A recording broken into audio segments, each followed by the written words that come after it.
Me alegra poder estar aquí con ustedes en esta noche. Yo los saludo siendo ya casi la 1 de la tarde en la ciudad de Orizaba, en el estado de Veracruz, en México, en donde estoy de misión desde antes de ayer, con compromisos todas estas tardes y noches. Y bueno, había obviamente organizado mi agenda para que no me pusieran ningún tipo de responsabilidad ni de trabajo a esta hora aquí donde me encuentro para poder estar con ustedes, que tendré la dicha de acompañarlos en este módulo hoy y dentro de 15 días, que espero estar de nuevo en casa después de haber regresado de un par de lugares donde tendré que estar en estos días para compartir con ustedes este espacio. Es lo que me corresponde. Los saludo también de parte de mis hermanos del equipo de evangelización de Logos, que están todos pendientes, que han estado orando, que han estado acompañando este camino. Hace un mes comenzamos, realmente hace un mes y medio que tuvimos el primer encuentro, un conversatorio en donde escuchábamos de ustedes sus expectativas. Luego, hoy hace un mes, yo estaba en Burgos y por ahí veo a Marga. Estaba en Burgos en casa del padre encargado del servicio diocesano, arquidiocesano de primer anuncio, desde donde me conecté en el momento en el que estaba Fabricio por empezar la primera de las sesiones. Y ustedes muy gentilmente hace 2 semanas cambiaron de jueves para miércoles para poder tener con nosotros al padre Jaime Pérez, que fue quien acompañó la segunda sesión. El primer módulo, entonces, lo tuvimos sobre algunos fundamentos de antropología cristiana que son esenciales para la comprensión y para la pastoral, para las dos cosas, para la comprensión y para la pastoral de la renovación carismática. Este segundo módulo es el que está dedicado a revisar los fundamentos de la renovación católica carismática, su identidad. Yo me voy a centrar hoy y de hoy en 15 días en lo identitario de la renovación carismática y voy a señalar algunos peligros propios de la renovación, de lo que en la renovación podremos vivir, haber vivido toda la vida, creer que es así y hoy revisar y darnos cuenta que no, que lo que nos enseñaron en algún momento o que lo que vivimos desde hace mucho tiempo se convierte en un peligro, en una amenaza y que necesitamos revisarlo y necesitamos redireccionar. Lo lindo de llamarse renovación es que ustedes, me imagino, ya superaron esas cucarachas mentales de pensar en ese eslogan, en esa idea trasnochada de es que aquí siempre se ha hecho así. De es que aquí siempre, desde que la fundadora, doña Perpetua, creó el grupo de oración, desde que don Highlander, el inmortal, creó el grupo de oración, así lo hemos venido haciendo. Y es que es así. No, por eso el módulo que vamos a abordar a partir de ahora es nuestra identidad y revisarnos como carismáticos hoy, para que podamos desde la comprensión de la iglesia de hoy, de la teología de hoy, del acercamiento a la Sagrada Escritura hoy, nosotros podamos decir, ah, bueno, lo que doña Perpetua y don Highlander, los fundadores del grupo, hicieron al comienzo, respondió a las necesidades de ese momento. Pero hoy la gente, la iglesia, la sociedad son distintos y tenemos que como renovación, revisando los pilares de nuestra identidad, sin renunciar a ellos, responder a las necesidades de la persona, de la iglesia y de la sociedad de hoy. Es decir, que la primera cosa que voy a decir en grande para los que están tomando nota es, tenemos que revisar si somos respuesta. Esa es la primera cosa que hay que hacer hoy.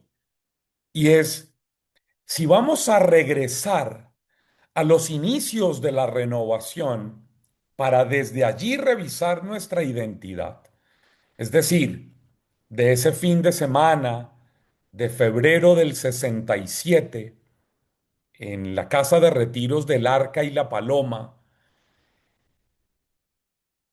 ¿para qué Dios suscitó la renovación católica carismática? Respuesta rápida, obvia, clara, para responder a unas necesidades humanas, eclesiales y sociales. La renovación es suscitada por Dios como respuesta. Ah, Pacho, pero los neocatecúmenos también, sí, y los focolares también, y los cursillos de cristiandad también, y la Legión de María, por supuesto que también. Todas las expresiones de espiritualidad. Y los franciscanos, claro, y los dominicos y los jesuitas, claro, y Emaús y Hakuna, claro, por supuesto. Toda experiencia al interior del seno de la iglesia debe responder a las necesidades de las personas, de la iglesia y de la sociedad. La primera pregunta, yo voy a llenarlos de preguntas durante estas dos sesiones, amigos queridos. Y es la primera pregunta. Mi grupo de oración, mi ministerio, mi escuela de evangelización es respuesta hoy de Dios actualizada a la realidad y a las necesidades de mi entorno. Sí, no, ¿cómo? ¿Por qué? Preguntas que quiero dejarles como una de las tareas que les voy a dejar, porque a mí me dijeron que esto era una escuela y mis predecesores, los biblistas, Fabricio y Jaime, no dejaron tareas. No, pero hay que dejar tareas. Hay que dejar deberes para la casa. Además, porque ustedes tienen cara de ser personas muy juiciosas, muy realizadoras de deberes y de tareas. Entonces, siendo así, hay que dejar tareas y deberes. Fernando Arias me mira diciendo, pero suficiente tengo con lo de la universidad como para que ahora venga Pacho Bermeo a dejarme deberes y tareas. Fer, lo siento, amigo, pero hay que hacer deberes y tareas y esto es una escuela. Porque si no, esto se convierte en una charlita. Y nosotros no queremos que esto sea una charlita. Queremos que esto sea un itinerario de formación. Entonces, primera tarea, Patricia. Primera tarea, Paqui. Primera tarea, Emilio. Y es, revisen si hoy su grupo de oración, en donde estén, en Jaén, en Burgos, en Cartagena, en Valencia, en donde se encuentren, su grupo, su ministerio, porque algunos hacen parte de ministerios. Yo tuve la dicha de estar el mes pasado predicando el Encuentro Nacional de los Ministerios de Intercesión. Si su ministerio, si su comunidad, tuve la dicha de predicar hace 3 semanas el retiro de comunidades de Caris, el Encuentro Nacional. Pero también si su escuela de evangelización están respondiendo hoy a las necesidades de su primer contexto. Su capilla, su parroquia, su arquidiócesis, su diócesis, su ciudad, hoy está siendo bendecida y se nota gracias a lo que ustedes hacen, porque o si no, lo que ustedes son y hacen está encerrado, ensimismado, como enconchado. Y Dios nos inventó la renovación para eso. Si ustedes les preguntan a las personas que estuvieron en los inicios de la renovación en Estados Unidos, donde comenzó todo, o después, cuando fue comenzando en cada lugar, y ustedes le escribieran, los llamaran, les preguntaran a los que están vivos aún, ¿para qué surgió la renovación en este pueblo, en esta ciudad, en esta jurisdicción eclesiástica? Seguramente les van a decir, porque en ese momento la iglesia, porque en ese momento el pueblo, porque en ese momento la sociedad, en la guerra o la posguerra, en medio del Concilio Vaticano segundo o posterior recientemente, estaba viviendo estas cosas y el Señor suscitó nuestra experiencia espiritual para avanzar, para responder, para mostrar, para. Y si eso es lo propio de nosotros, la pregunta es hoy, casi 60 años después, que celebraremos el año entrante, el jubileo de los 60 años, ¿para qué están existiendo los grupos, las comunidades, los ministerios, las escuelas de evangelización, las diferentes expresiones carismáticas en España? ¿Para qué? Solamente para los 10, 15, 20, 40, 60 que se reúnen, para que engorden, para que se miren el ombligo. ¿Y dónde está la respuesta que era la intención inicial de Dios? ¿Para qué? Primera pregunta. Y desde esa comprensión, familia, entonces revisemos algunas de las características propias de lo que es nuestra renovación.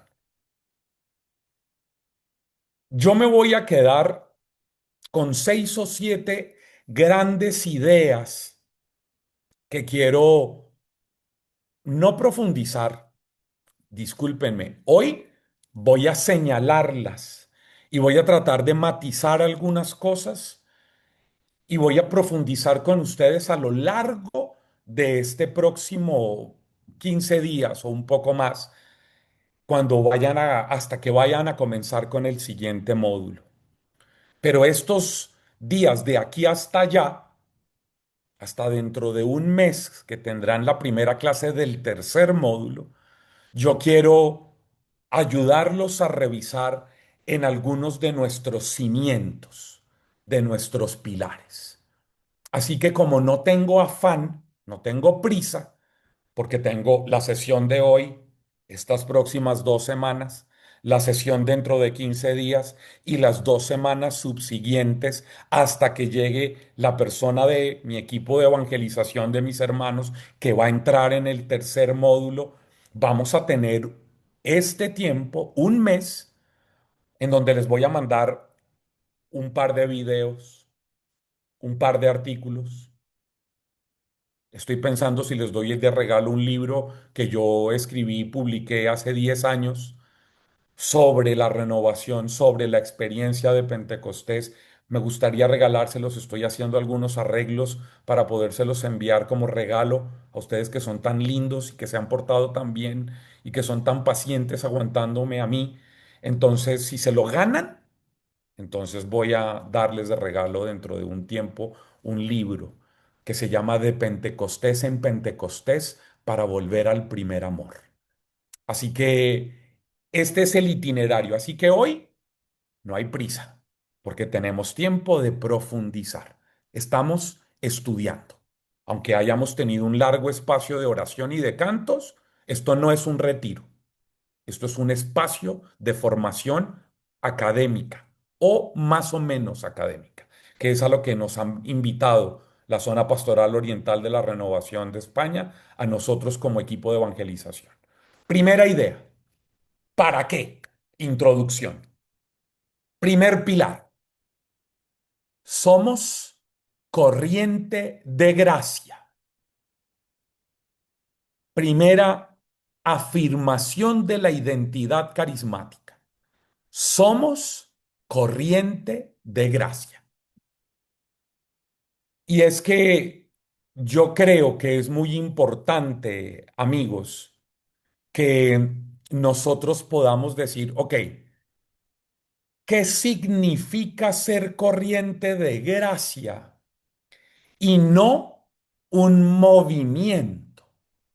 En esto, todos los papas, todos los papas han ratificado esta postura porque esa fue una gran claridad que Dios le dio a los primeros líderes de la renovación en el mundo.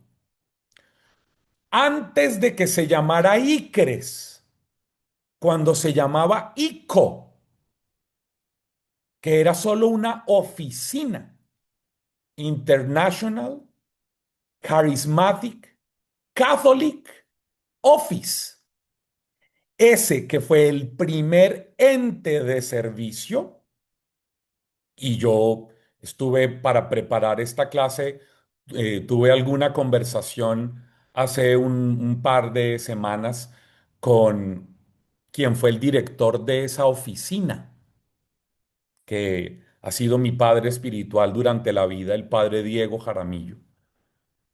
Y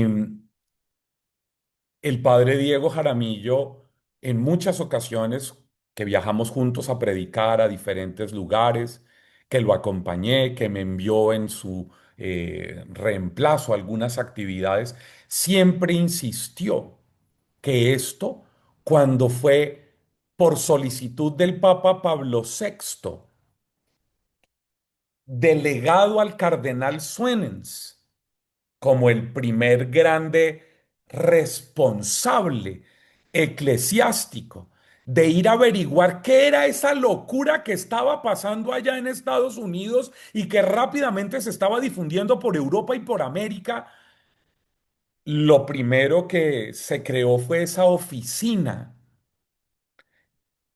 que inicialmente funcionó allá en Malinas, de donde suenen ser arzobispo, de donde surgieron los famosos documentos de Malinas, en donde estaban los más grandes teólogos y pastoralistas del Concilio Vaticano II, estudiando y revisando para qué Dios suscitó en la Iglesia Católica esta experiencia pentecostal, esta experiencia carismática.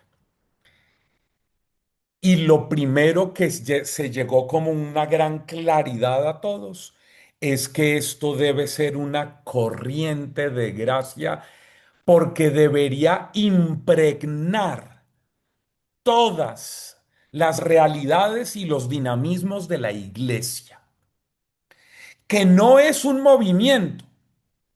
Y en eso Juan Pablo II, en eso Benedicto XVI, en eso Francisco, han sido absolutamente claros.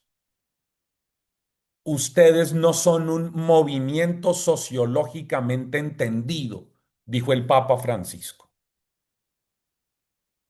En los primeros años, el Papa Francisco le habló muchísimo a la renovación. De hecho, les voy a mandar un video con las grandes ideas del Papa Francisco. Uno que hizo ICRES en el año, si mal no estoy, en el 18. Un compendio bellísimo de predicaciones de Francisco a la renovación.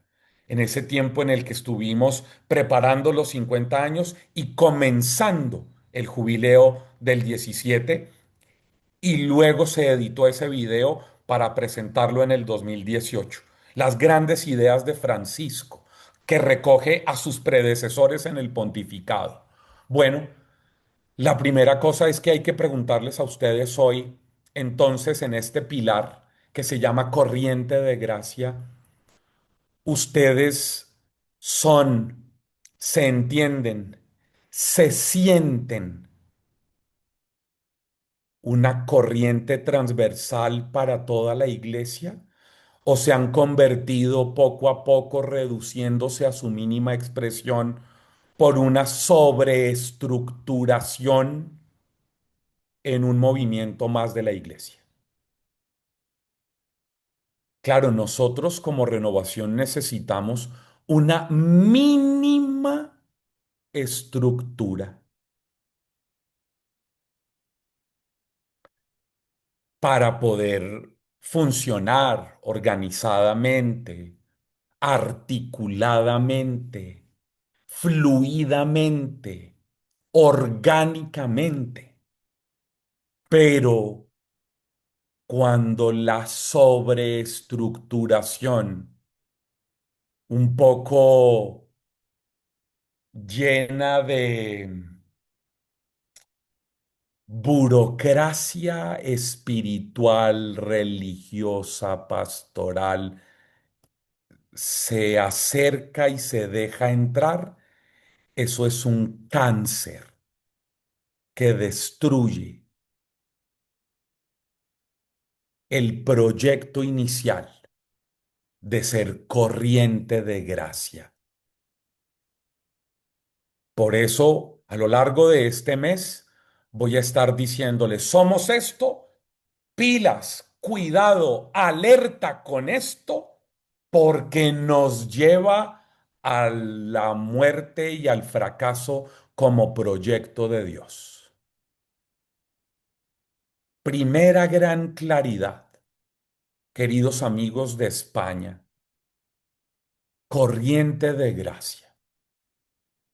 Revisen si en sus pequeños grupos, es que miren, les voy a dar un ejemplo de cómo los la poca claridad y la administración de la inercia de seguir haciendo lo que siempre se ha hecho sin pensarlo suficientemente, sin discernirlo suficientemente, puede llevarnos a perder de vista lo que somos esencialmente. Yo conozco grupos de oración de 15 personas en donde hay 5 ministerios. Y yo digo, pero espérense un momento. ¿Para qué si son 15 personas necesitan ministerializar el grupo?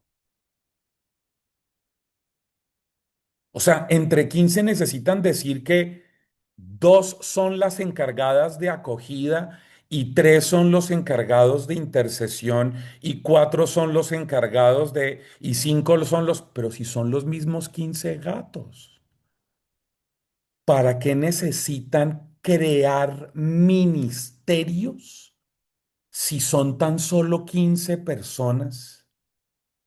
En donde lo fundamental es que sean una coinonía, no una estructura ministerial, en donde a lo sumo lo que debería haber es unos servicios funcionales. Pero cuando usted utiliza la palabra ministerio, está hablando de estructura, de organigrama, de responsable, de encarga, pero son 15 personas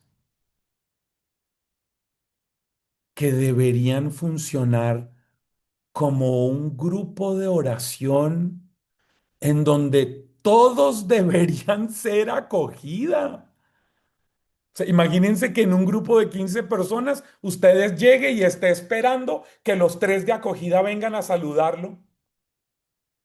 Pero ¿cómo así? Si somos 15 entre y salúdelos a todos. Y dense un beso y un abrazo entre todos.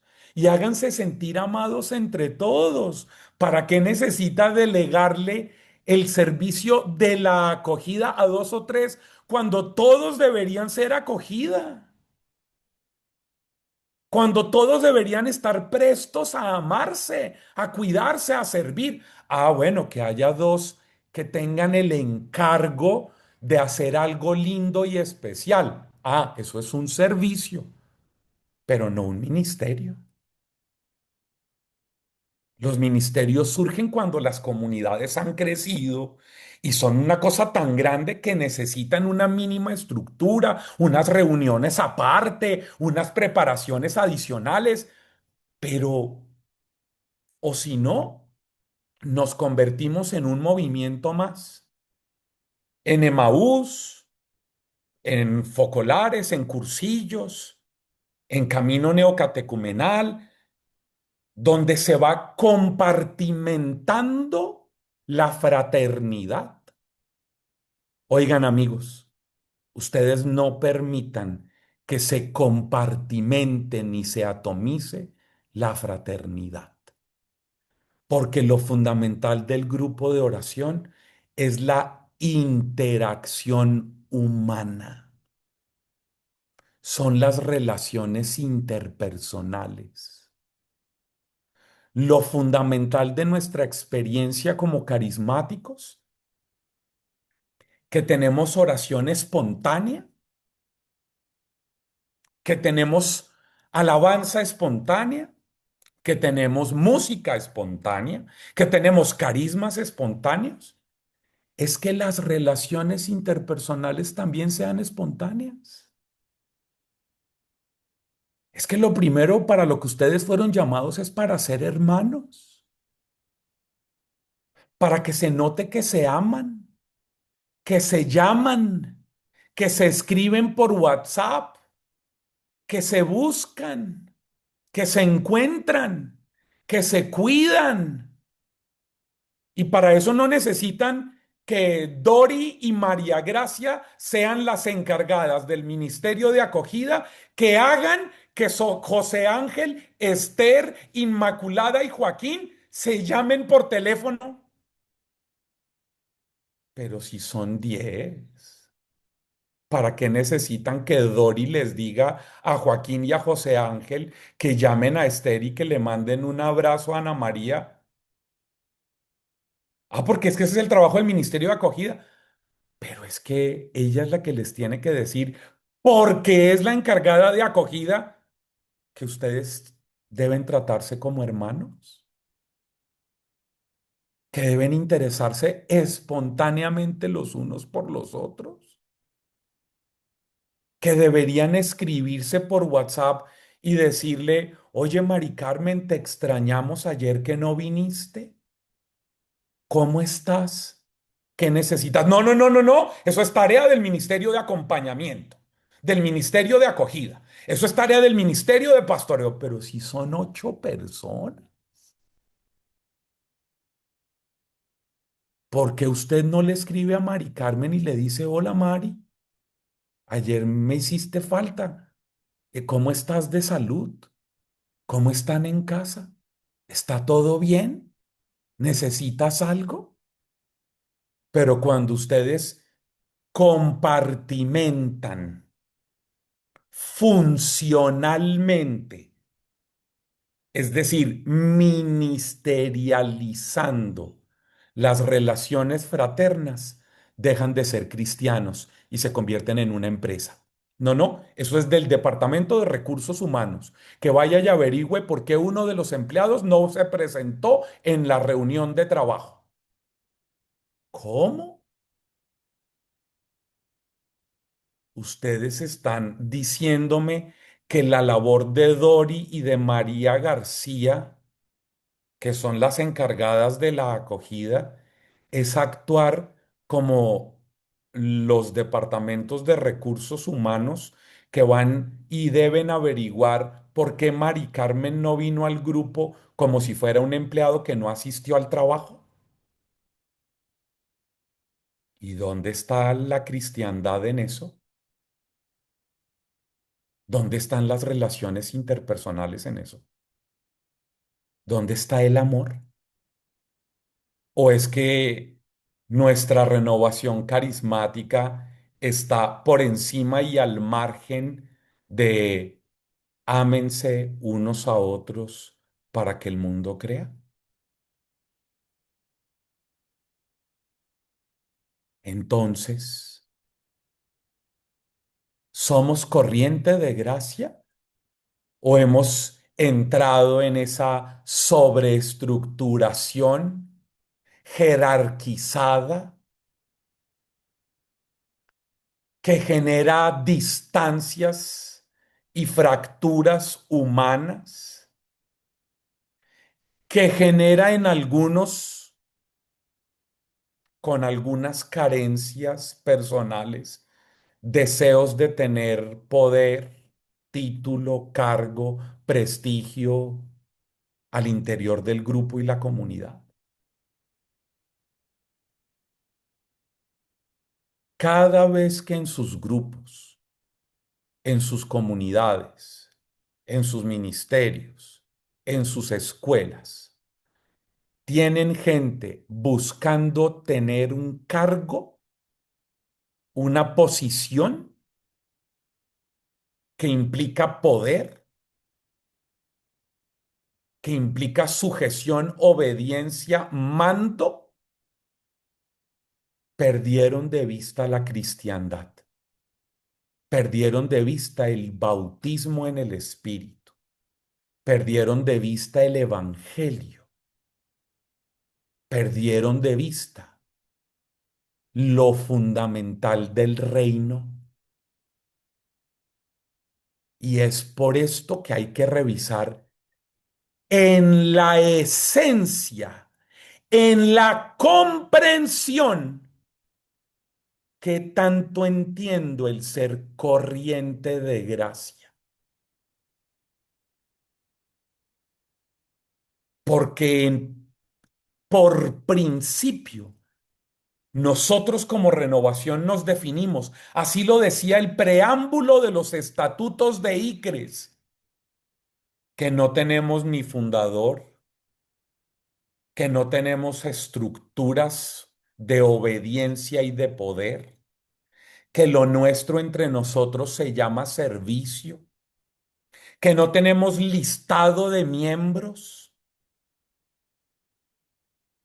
que nosotros como renovación no buscamos hacer proselitismo para que haya más gente en las filas de la renovación carismática, sino que lo que queremos es que hayan más personas que tienen la experiencia del bautismo en el Espíritu y llenen como una corriente de fuerza carismática, de bautismo en el Espíritu, toda realidad humana y eclesial.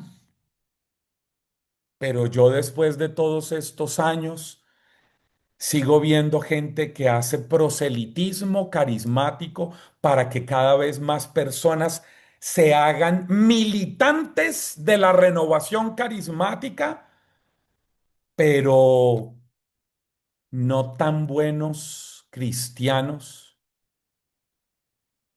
sino que queremos que sean más carismáticos que cristianos y no sé si más católicos, porque me da la sensación de que en la renovación en muchos lugares están lejos de las estructuras eclesiales, lejos de la pastoral de la iglesia, lejos de la pastoral articulada de la familia, de los jóvenes, de la pastoral profética, de la pastoral social, de la pastoral de trabajo con niños, de la pastoral de cuidado de enfermos.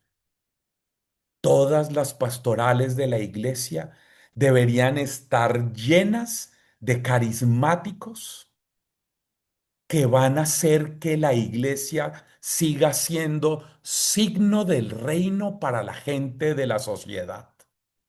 Pero ahora por el poder del Espíritu cada vez más contundente, cada vez más evidente. Eso es ser corriente de gracia.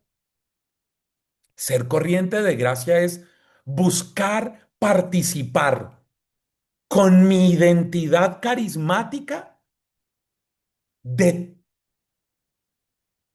toda la realidad de la iglesia, de las realidades de la parroquia y de las realidades de la diócesis. Pero yo conozco un montón de gente de la renovación carismática que se reúne en la parroquia, en el salón parroquial, pero que no está vinculada con nada de lo que sucede en la parroquia, que no le interesa, que no participa de las actividades de la diócesis, como si fuéramos una pequeña secta, que usamos la infraestructura de la iglesia, pero no estamos vinculados a ella. Todo esto está dentro del componente corriente de gracia. Somos corriente de gracia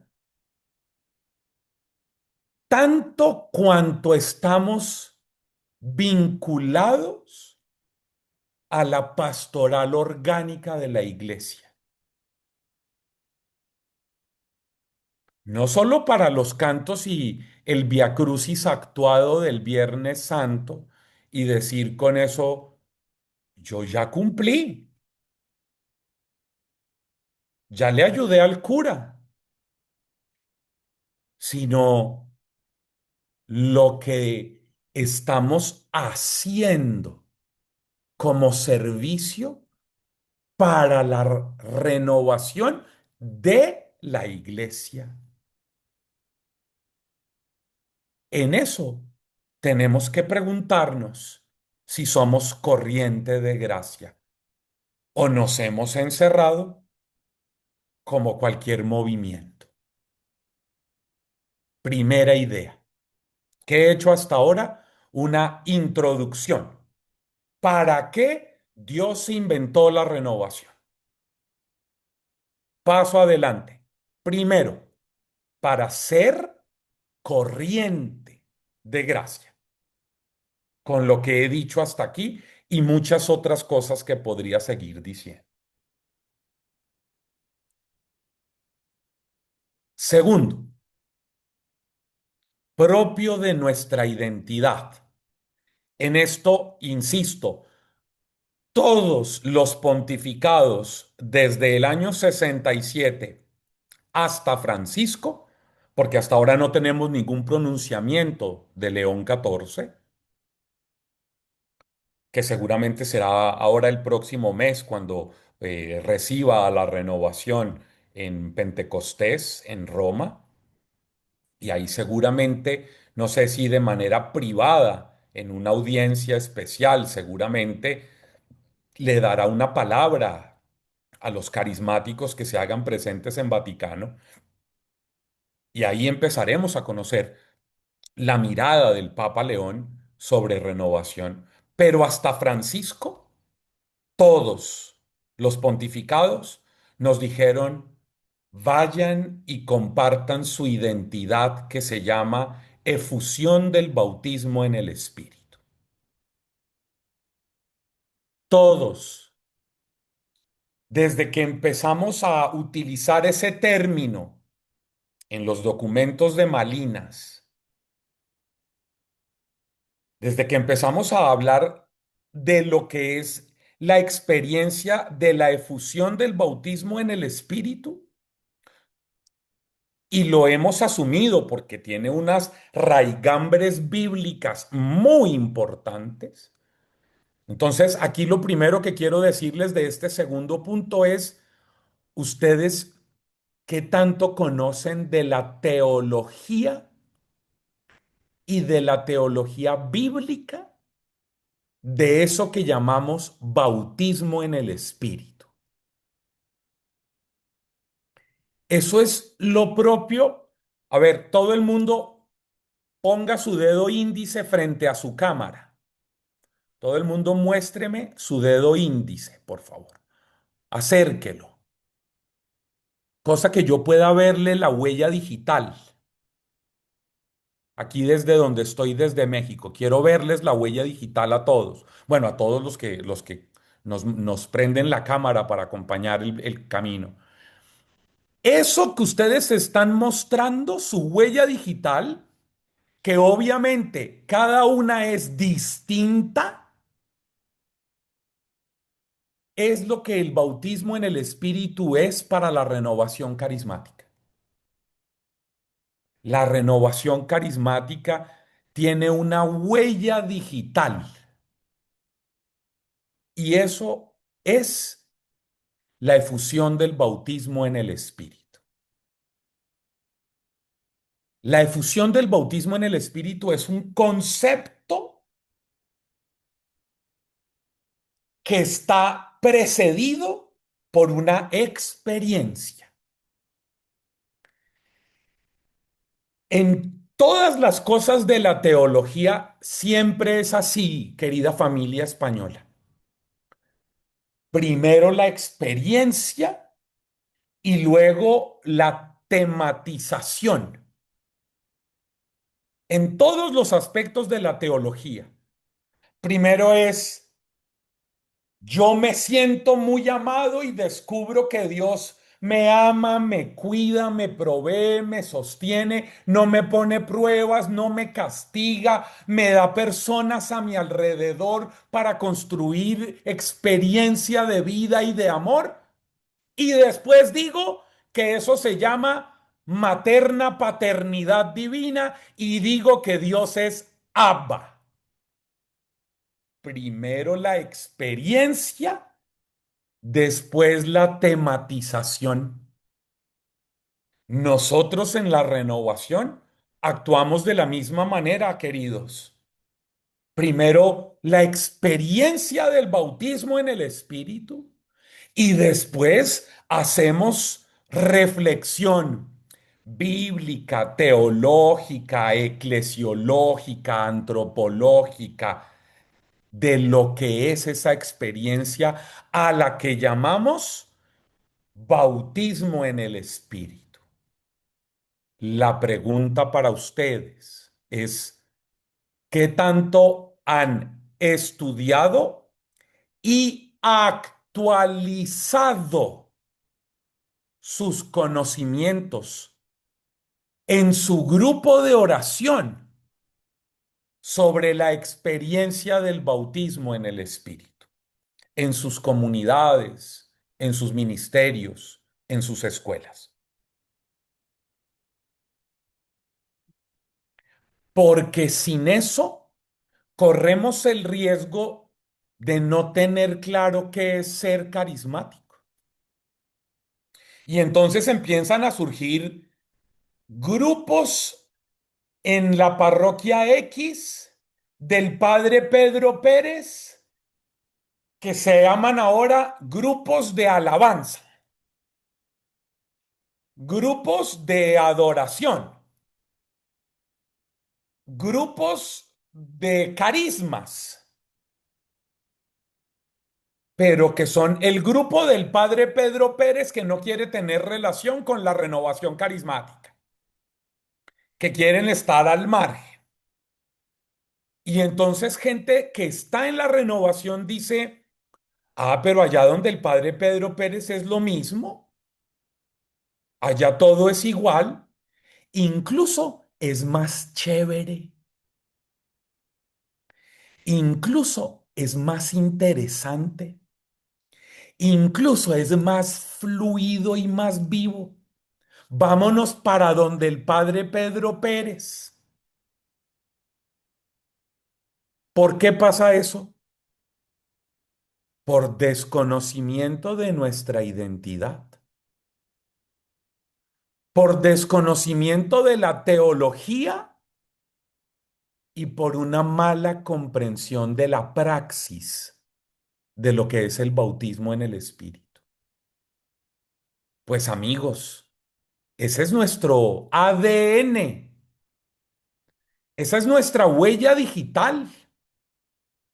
Usted debería siempre sentirse muy orgulloso cuando, no sé, en el banco le piden una huella digital para comprobar que sí es usted la que está haciendo ese trámite y no que usted está suplantando a alguien para robarse los 3 pesos que hay metidos en esa cuenta. Que cuando usted va a sacar un documento de identidad, la cédula de ciudadanía, decimos los colombianos, el DNI, el pasaporte, a usted le piden sus huellas digitales para sacar una nueva línea telefónica. Yo no sé en España, pero en Colombia y en muchos lugares a usted le piden una huella digital y usted dice, bueno, este soy yo. Nadie me puede suplantar. Usted está en la obligación, estudiante de una escuela de evangelización que quiere formarse, de profundizar en lo que es el bautismo en el Espíritu. Y yo para eso, no sé si todos lo recibieron, todos los que están aquí, yo le pasé a la querida Elena un parrafito súper cortico de el capítulo final de conclusiones de mi libro, de ese libro del bautismo en el Espíritu de Pentecostés. Levanten la mano los que recibieron ese documento que les debieron haber enviado. No les voy a preguntar si se tomaron la molestia de leerlo, porque mis ojos no soportarían tanto. Pero cuando yo estaba escribiendo el libro y llegué al capítulo final, al de las conclusiones, eh, una de las personas que me acompaña cuando yo escribo mis libros, eh, en quien yo confío mucho, es uno de los cinco más importantes biblistas de habla hispana, nacido en la renovación carismática. Es el padre Fidel Oñoro, a quien algunos de ustedes conocen porque sé que Fidel estuvo predicando en alguna asamblea de ustedes, cuando él estuvo haciendo su doctorado en Sagrada Escritura en Salamanca y lo invitaron a diferentes cosas de la renovación. Y cuando estaba yo, ya llegué al capítulo final, Fidel había revisado los capítulos anteriores, le mandé el capítulo final y le dije, óyeme, tengo una preocupación. La preocupación es que la gente em, sienta que este párrafo es muy denso, sienta que es muy pesado. ¿Tú qué opinas? Y Fidel me llama y me dice, Pacho, es que el párrafo es denso, pero se nota que escogiste cada palabra para querer decir lo que estás diciendo y por eso yo no quisiera que quitaras algo ni que quitaras el párrafo, porque ese párrafo resume una gran cantidad de comprensiones teológicas y pastorales para definir lo que es la experiencia del bautismo en el Espíritu. Por eso se los envié. Y es a donde quiero entrar ahora en estos últimos minutos, queridos todos. Y es que quiero plantearles una aproximación a las primeras ideas de esto. Díganme si todos están viendo mi pantalla, por favor. ¿Sí? Dedo arriba para saber que están despiertos, vivos, atentos. Muy bien. Gracias, familia. ¿Qué dice el párrafo? Ojo a esto, no se les olvide. En este párrafo, Pacho Bermeo se demoró varios meses eligiendo cada palabra para poder describir lo que durante los primeros 30 años de mi vida, hasta que publiqué este libro, y en estos últimos 10, casi 10, 39 en total, creo que es la experiencia del bautismo en el Espíritu. Y lo primero que digo es, oigan amigos míos, familia de España, yo traté de plasmar aquí no solamente mi paso por la universidad y por mi formación académica en teología, sino sobre todo lo que yo viví desde el 22 de noviembre de 1987. Cuando llegué a esto, yo llegué a esto domingo 22 de noviembre del 87 y recibí. la efusión del bautismo en el Espíritu el viernes siguiente, el viernes 27 de noviembre del año 87, por primera vez en mi vida. Así que lo que está escrito en este parrafito es mi experiencia de bautismo en el Espíritu pasado, atravesado por el filtro de mi vida académica y de mi servicio pastoral, de estar 30 años dedicado a viajar itinerantemente sirviendo en un 70% de cada año a la renovación carismática en diferentes partes del mundo. Tres cosas les he dicho. En ese párrafo está resumido mi experiencia personal, de lo que yo viví y vivo.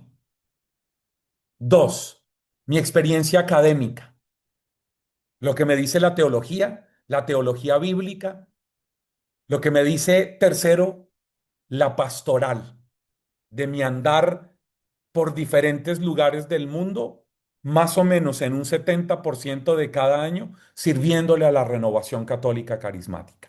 Eso es lo que está expresado en cada palabra de esta definición, por lo menos conceptual. Primera idea, bautismo en el Espíritu es el acontecimiento integral, es decir, que toca todas las dimensiones del ser humano. Es en lo único que me voy a quedar hoy,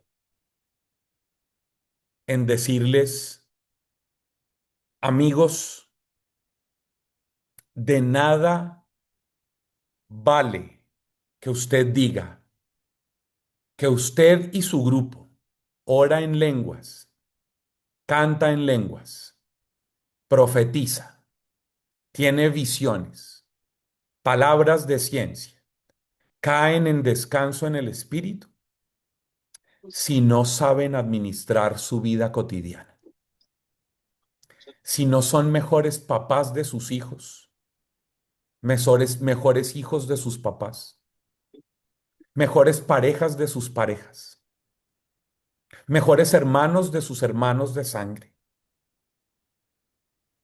mejores suegras de la que no era y mejores yernos de la suegra,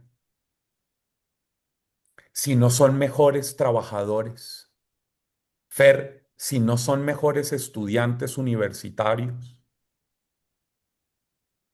De nada sirve orar en lenguas y tener visiones y salir a cantar y a predicar por toda la región oriental de la renovación si no son mejores seres humanos.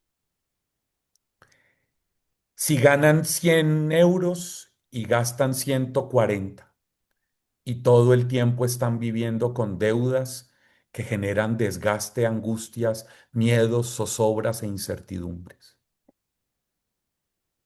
De nada sirve ser muy buen carismático si usted no entendió que el primer lugar de misión es su casa, con el gordinflón calvo de su marido y con la despelucada histérica de su mujer y con los hijos y nietos que tiene. Si usted a la hora de definir si me voy el fin de semana con mis hermanos de sangre y mis cuñadas y mis sobrinos, o me quedo en un retiro espiritual organizado por la parroquia o la comunidad y elige quedarse en el retiro. Si usted no es un mejor ser humano, usted no ha tenido la experiencia del bautismo en el Espíritu. Si usted no va al médico de forma preventiva y no solo cuando tiene que ingresar por urgencias. Si usted menosprecia la acción de Dios a través de los psicólogos, si usted menosprecia el irse a bailar, a cine, a teatro, a tomar una caña con los amigos, porque cree que eso lo contamina, porque cree que eso lo hace mundano, usted no ha tenido una verdadera experiencia del bautismo en el Espíritu. Usted ha hecho parte de algún tipo de secta fanatizante, porque la experiencia del bautismo en el Espíritu, en las primeras dos palabras que yo digo en el párrafo, es un acontecimiento, el acontecimiento integral que toca todas las dimensiones del ser humano. Yo he escuchado a lo largo de estos 39 años un montón de gente maravillosa diciendo, yo tuve la experiencia del bautismo en el Espíritu y fui a pedir perdón a mis hermanos de sangre por cosas que habíamos vivido, que habían pasado, que nos habían distanciado, que habían fracturado la relación. Y lo primero que el Señor transformó en mí fue el ir y reconocer mis equivocaciones y reconstruir mi relación con ellos. Otros, yo fui a buscar a mi mamá, yo fui a buscar a mi padre, yo fui a buscar a mi hija con la que la relación se acabó. Yo fui a reconstruir mi relación con mis hijos, con mi pareja. Yo fui a ser mejor colega, mejor compañero de trabajo. Empecé a tratar con mejor cuidado, atención y delicadeza a mis empleados, no como a unos esclavos o a unos súbditos, sino como a unos colaboradores. Fui capaz de poner límites con mis jefes. Fui capaz de reconstruir unas relaciones destruidas con personas de la iglesia, con algunos vecinos. Empecé a ir al médico con regularidad. Empecé a hacer ejercicio. Empecé a comer más saludable. Dejé de fumar. Pero no porque me dijeron que es que eso es pecado. No, porque empecé a entender que yo tengo que cuidarme, que tengo que velar por mi salud. Empecé a generar cultura del ahorro para no estar destapando un hueco aquí para tapar otro hueco allá y vivir con deudas todos los días. Cuando usted entiende que el ser humano es eso y más, entonces usted dice, la experiencia del bautismo en el Espíritu dejó de ser una vivencia emocionalista, epidérmica, superficial, de, ay, es que yo temblé, ay, es que qué poder de Dios, qué presencia que yo temblé y que yo me puse entonces a llorar sin parar. ¿Y eso en qué se tradujo? ¿Qué piso le dio usted a la maduración de las emociones? Porque las emociones son maravillosas, pero quedarse en ellas es perpetuar la infancia espiritual. Cuando usted traduce lo que Dios está haciendo, y si usted tembló, bendito sea mi Dios. Y si usted lloró, bendito sea mi Dios. Pero y después de eso, ¿qué pasó en su relación con usted misma? ¿En qué cambió su autoestima? ¿En qué cambió su autoconcepto? Amigos, oigan, querida familia, yo conozco servidores en la renovación que tienen un pésimo autoconcepto, que llegan a casa y se permiten ser golpeados, gritados, maltratados, ninguneados por sus parejas, por sus hijos, por sus padres, por sus hermanos.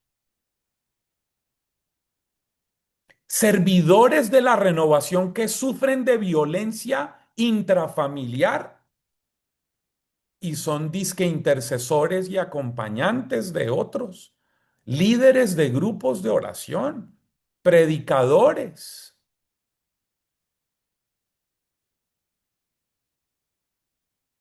Pero por amor de Cristo, díganme en qué se nota el bautismo en el Espíritu. Necesitamos que sea el acontecimiento integral que toca todas las dimensiones del ser humano para que cada uno pueda decir, claro, es que la teología que está detrás de eso, que Pacho quiso poner en esa primera frase, es el misterio de la encarnación. Amigos, ¿qué es la encarnación? No es eso solo que celebramos el 25 de marzo de cada año y que la gente celebra la anunciación sin entender que lo que está celebrando es el misterio cristológico de la encarnación. ¿Y qué es el misterio cristológico de la encarnación? Carlos, Jane, Pilar, Paqui, Ana María, Toñi, Marga, Francisco, Sol, Eva, Patricia. Es Dios que decidió divinizar la realidad humana. Es Dios que decidió revelarse en coordenadas humanas para que todo lo humano hable, muestre, revele a Dios. ¿Por qué será que los carismáticos menospreciamos o incluso despreciamos lo propiamente humano?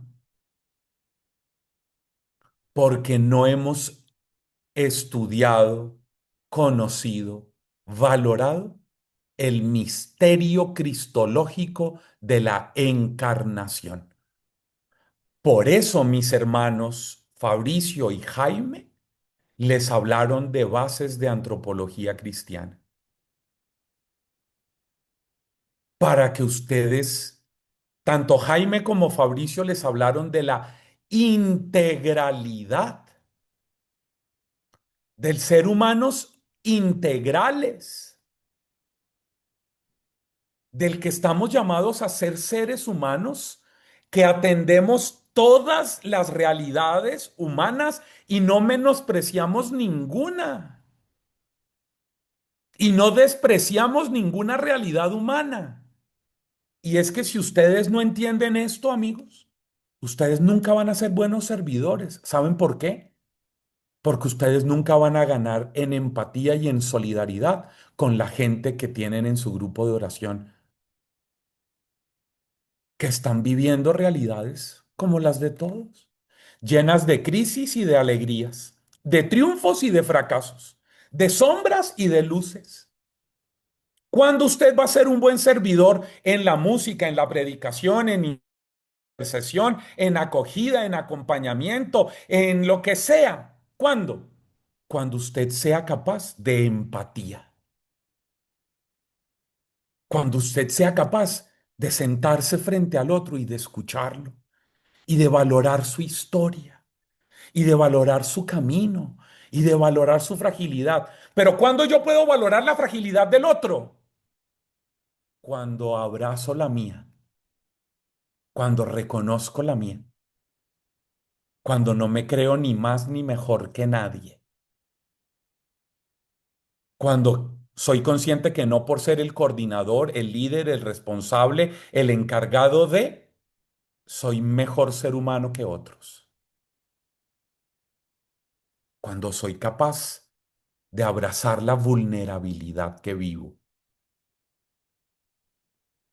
para poder decir carismáticamente con Pablo en la segunda a los Corintios, que si de algo me he de enorgullecer, de presumir, es de mi debilidad, porque cuando más débil soy, más frágil soy, más fuerte se hace la charis, la gracia, el poder, la presencia de Dios en mí. Por eso el verdadero bautismo en el Espíritu me ayuda a descubrir que es el acontecimiento, el hito más importante de la vida, en donde yo experimenté en todas las áreas de mi vida y sigo experimentando, porque para eso existe la renovación. Oigan, su grupo de oración, allá en su ciudad, en su pueblo, en donde usted vive, debe garantizar, debe propender porque cada uno de los miembros que asisten cada semana vivan esto todas las veces que se reúnan. Porque ese es nuestro proceso y nuestro itinerario. Porque nadie puede decir que ya llegó, que ya lo consiguió plenamente. Los únicos que pueden decir eso están muertos. Todos los demás que estén vivos, vamos al grupo de oración a eso, a que cada semana el poder del Espíritu de Dios genere un acontecimiento renovado en las distintas áreas de nuestra vida para hacernos mejores seres humanos a la manera de Jesús. Como dice la carta a los Efesios, para alcanzar la estatura del hombre perfecto. Para eso es el bautismo en el Espíritu. Y por eso me he dedicado ahora solo a esa primera expresión. Pero como quiero cumplir con el horario, entonces es tiempo de terminar. Esta es una aproximación a lo propio de nosotros como renovación. Primera pregunta de tarea, ¿para qué la renovación? Es decir, estamos respondiendo sí, no, cómo, a dónde, de qué manera. Introducción. Primera parte, corriente de gracia versus sobreestructuración, movimiento y sus peligros. Segundo, bautismo en el Espíritu, nuestra huella digital, nuestra identidad. Y lo revisamos a partir de esta definición que les pido, por favor, sigan masticando durante estas semanas en lo que sigue de este párrafo que seguramente no vamos a alcanzar a desarrollar en profundidad, pero que mencionaremos algunas cosas durante este tiempo. Así que le devuelvo el control a Elena, a José Ángel. Les agradezco mucho por el tener este espacio para mí tan necesario, tan importante y que me hace tanto bien. Todos los que encienden las cámaras, les agradezco en el alma por permitirme verlos y ver sus ojos y ver sus rostros y ver su no verbal y verlos de esa manera y saber que están ahí, que están recibiendo y compartiendo. Y también quiero saludar a todos esos que creo que son la mayoría que no están presentes, sino que ven esto de forma asincrónica en diferido, porque si habían como 110 o 115 inscritos de acuerdo a lo que me habían dicho y aquí hay 47 conmigo, significa que hay 46 de ustedes y que faltan entonces como 80. Es decir, que yo aquí en vivo le hablo a la tercera parte de la totalidad de los que ven esto en cada encuentro. Así que a las otras dos terceras partes que no están aquí, sino que ven esto después, un abrazo, un saludo y ojalá nos regalaran el tenerlos con nosotros presencialmente aquí también. Un abrazo, Elena, José, gracias por todo y que el Señor los bendiga.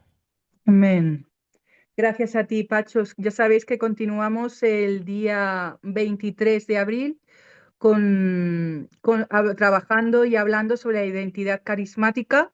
Todo lo que nos mande Pacho, ya sabéis que os lo hacemos siempre llegar, también el Zoom, el enlace, siempre a través del chat de WhatsApp, ¿vale? De la Escuela de Evangelización. Pacho, decirte ya que somos 123 personas apuntadas en la escuela y que ya lo dijimos la otra vez, lo estuvimos hablando de la necesidad no se trata solo de conocimiento, de formación, sino de crear una transformación. Sabemos que hay muchos hermanos que el grupo de oración, nos lo han comentado, les coincide en jueves Lo y sé. entonces una época pues no tienen más remedio. Pero a lo mejor el próximo curso lo vemos de otra manera, seguro. Lo trabajaremos para que todos estemos la mayoría posible. Lo haremos Pero así.